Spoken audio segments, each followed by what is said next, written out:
La polémique autour de l'hommage rendu par Maurice Kanto au professeur Hubert Monod-Njang a pris une nouvelle tournure, l'universitaire Pascal Mezan-Nyamudin Pascal Mezan-Nyandine l'accusant de mentir.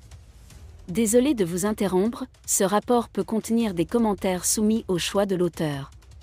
S'il vous plaît, si vous êtes nouveau sur cette chaîne, veuillez vous abonner et activer la cloche de notification. De cette façon, vous serez averti lorsque nous publierons de nouveaux rapports sur cette même chaîne. Merci. Pascal Mezan-Nyamudin a vivement réagi aux propos de Maurice Kamto lors du Elite Club Live dimanche.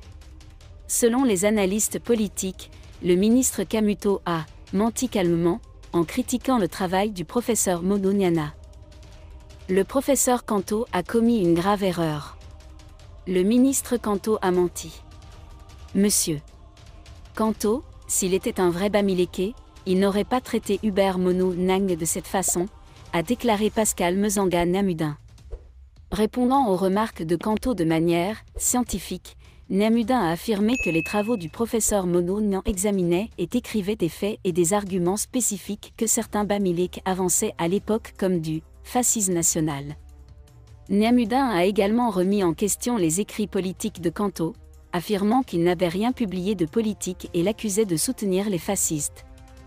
Maurice Kanto a raté l'occasion de garder le silence, a conclu Nyamudin, soulignant que les Bamilékis ne sont pas un peuple tribal et critiquant les propos du ministre sur les manières d'Hubert Monod-Nyana.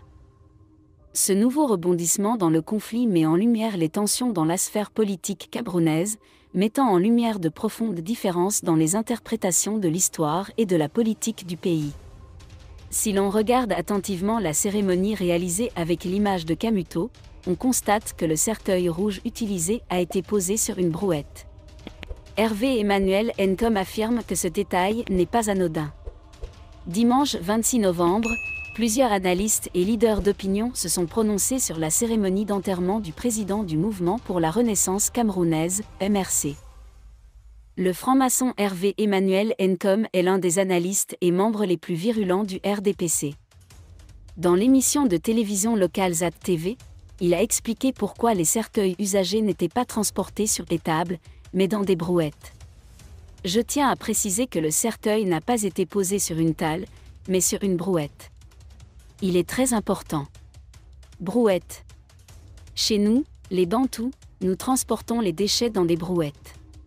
Quand le masque tombe, les vrais visages des gens se révèlent, a déclaré Hervé Emmanuel Nkom. Merci d'être resté avec nous jusqu'à ce point, comme toujours pour promouvoir la liberté d'expression. Laissez vos opinions à ce reportage dans la section commentaires ci-dessous. Si vous avez aimé cette vidéo, merci de liker, partager, commenter et surtout vous abonner à la chaîne. Et on se retrouve très vite pour une prochaine vidéo.